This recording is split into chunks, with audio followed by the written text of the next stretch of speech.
10월 21일 월요일 모닝브리핑입니다. 지난주 금요일 국내 증시 결국 가락 마감했고 코스피는 2,600선을 내주고 마감했죠? 네, 맞습니다. 상승으로 출발했던 양대지수 일제히 하락 마감했는데요. 미증시의 훈풍에도 불구하고 외국인의 매도세가 짙게 깔리면서 양대지수 모두 하락 마감했습니다. 뉴스에 더욱더 민감하게 움직이는 시장이 계속되고 있습니다. 이번 실적 시즌도 무사히 넘어가주길 바라며 모닝브리핑 지금 바로 출발합니다. TSMC 호실적 효과는 하루짜리였습니다. 지난주 금요일이었던 10월 18일 TSMC 호조로 올랐던 반도체주들을 중심으로 매물이 출회됐는데요. 뿐만 아니라 반도체주 투자 심리에 부담이 된 뉴스들도 나오면서 주요 반도체주들은 대부분 장대 음봉을 그렸고요. 양지수에 하방 압력을 더했습니다. 여기에 2차 전지주도 약세를 지속했고요. 바이오주들은 일부 종목만 강하며 종목별 키 맞추기도 진행이 됐습니다. 양시장 모두 하락 종목 수가 상승 종목의 2배 이상이었습니다. 어지러웠던 금요일장 더 자세한 수치와 특징 섹터 먼저 만나보고 오시죠. 네, 지난주 양대지수는 일제히 하락 마감했습니다. 상승 출발했던 코스피는 외국인 수급 이탈에 2,600선이 붕괴되면서 0.59% 내린 2,593포인트로 거래를 마쳤고요. 코스닥은 낙폭을 더 키우면서 1.5% 하락한 753.22포인트로 마무리를 했습니다.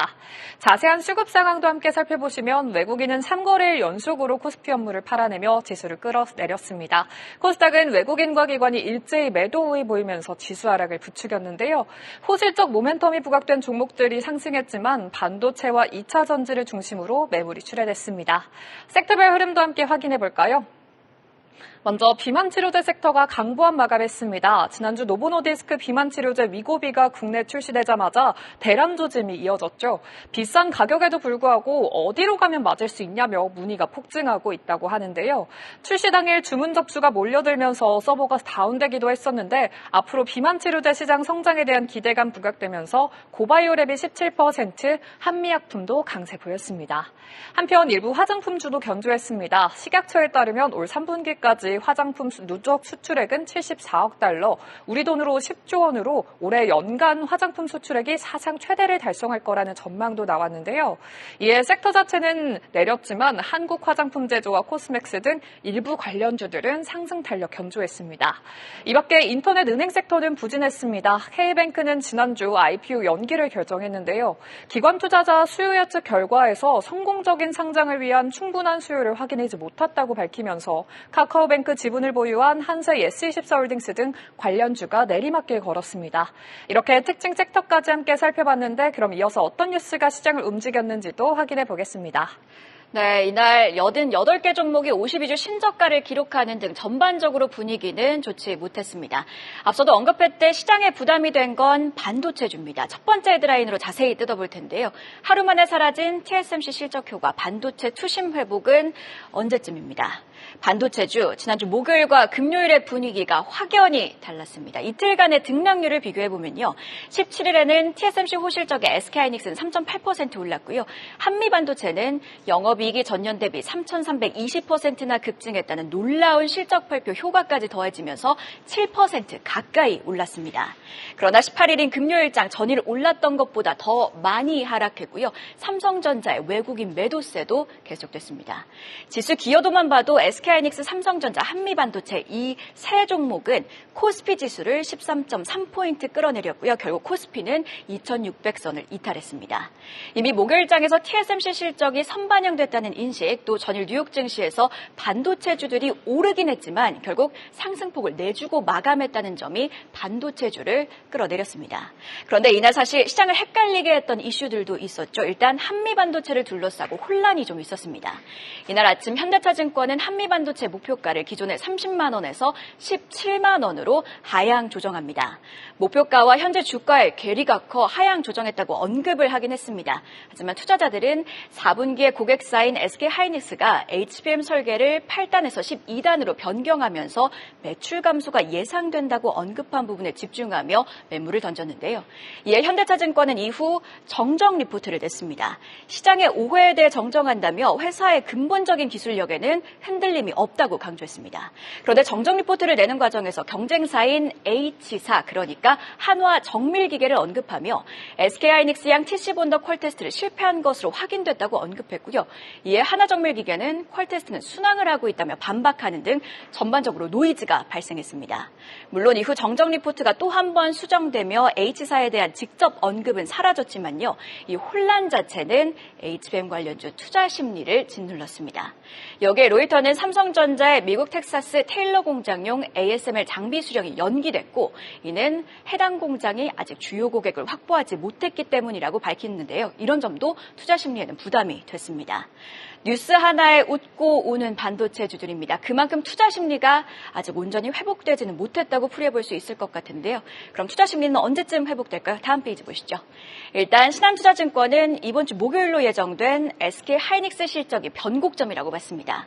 SK하이닉스 역시 최근 3분기 실적 전망이 하향 조정되긴 했습니다. 그러나 대신증권, 상상인증권, SK증권 등은 실적의 컨센서스를 웃돌 가능성을 보고 있는데요. 10월 24일 SK하이닉스의 실적도 지켜봐야겠습니다. 이번에는 테마를 움직이고 있는 뉴스. 아프리카서 변종 엠폭스 유행 비상, 국내에선 마이코플라즈마 폐렴주입니다. 전염병 유행 소식에 관련주들의 변동성이 커지고 있어 나온 소식들 한번 정리해보도록 하겠습니다. 18일인 금요일 아프리카 CDC는 올해 아프리카에서 옛 원숭이 두창이죠. 엠폭스로 1,100명이 사망했다고 밝혔습니다. 금요일 기준 며칠 전에는 WHO 세계보건기구가 넥스트 팬데믹, 그러니까 코로나19와 같은 대유행이 또 닥칠 수 있고 이는 준비 시간 없이 빠르게 다가올 것이라고 경고한 바 있습니다. 그렇다 보니 엠폭스 경계감도 커졌는데요. 여기에 국내에서 날씨가 추워지면서 급성 호흡기 감염증인 마이코플라즈마 폐렴이 유행을 하고 있습니다. 이 가운데 질병관리청은 올해 마이코플라즈마 폐렴균을 입원한 환자가 20,069명으로 전년 대비 350%나 급증했다고 밝히기도 했는데요. 이런 소식들이 알려지며 우리 시장에서 엠폭스 또 마이코플라즈마 폐렴 관련주로 수급이 쏠렸습니다. 관련주와 흐름 한번 정리해보도록 할까요? 미코바이오메드 질병청과 원숭이두창 PCR 검사 관련 공동 특허를 보유하고 있습니다. 18일 20% 급등 마감합니다. 랩지노믹스는 엠폭스 감염 여부를 35분 만에 확인할 수 있는 분자 진단키트를 보유하고 있고요. 미국 진단기업 IMD를 인수했다는 모멘텀도 이어지며 이날 9.6% 상승 마감했습니다. 마이코플라즈마 폐렴과 관련해선 코로나19와 독감을 동시에 진단할 수 있는 키트를 만드는 수진텍이 8% 급등했고요. 폐렴 항생제 원료 의약품을 생산하는 국제약품은 4.5% 올랐습니다. 커지는 감염병 경계감의 진단키트주들이 특히 더 반응을 하고 있는 모습인데요. 또 시장 전반에 대한 매력도가 떨어지고 있다 보니 갈 길을 잃은 자금이 이렇게 테마성 뉴스에 강하게 반응을 하고 있습니다. 일각에서는 이슈가 감염병 관련주들의 실제 실적으로 반영되기까지는 시간이 걸릴 것으로 보이는 만큼 주의가 필요하다는 이야기도 나오고 있는데요. 변동성 주의하시길 바랍니다. 자, 그럼 한 주의 시작 월요일장도 대비해볼까요? 금요일 장 마감 이후에 나온 공시와 일정도 함께 확인해보시죠. 네, 장 마감 이후에 나온 공시도 함께 살펴보시죠. 우선 소카가 지분율 100%를 보유한 모두 컴퍼니를 흡수합병한다고 공시했습니다.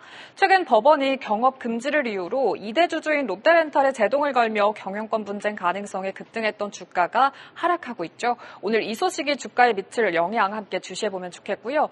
이어서 메디포스트가 개발한 기관지 폐이성형증 치료제 뉴모스템이 임상 이상에서 1차 평가 지표를 달성하지 못했다고 공시를 했습니다. 호흡기 치료 기간을 유의미하게 줄인 성과에도 이 미충족이라는 결과에 주가는 시간외에서 3% 하락했는데요. 오늘장 하락폭을 주목해 봐야겠습니다. 이어서 바이오플러스는 음성 바이오 콤플렉스 공장 설비 투자에 380억 원을 투자한다고 공시했습니다. 투자 기간은 내년 6월 30일까지인데요. 앞으로 또 어떤 소식 들려들지 지켜봐야겠습니다. 오늘의 주요 일정도 확인해 보시죠. 먼저 오늘 중국의 인민은행의 대출이자 금리가 발표됩니다. 지난주 중국의 중앙은행장이 사실상의 기준금리 대출 우대 금리가 0.2에서 0.25%포인트 낮아질 거라고 밝혔는데요. 두 분기 연속으로 5%를 밑돈 중국의 경제 성장률을 두고 일본의 잃어버린 30년과 같은 장기 침체 우려가 나오고 있는 가운데 오늘 관련 지표가 국내 증시에 어떤 영향 미칠지도 함께 지켜보고요. 이어서 삼성전자가 갤럭시 Z 폴드 스페셜 에디션을 오늘 공개합니다. 있습니다. 정식 출시일은 25일 금요일인데 올해 1분기 중국 화웨이의 폴더블폰 1위 자리를 뺏기기도 했는데 이번 제품을 토대로 폴더블폰 라인업을 늘려 시장 지배력을 더 높일 계획입니다.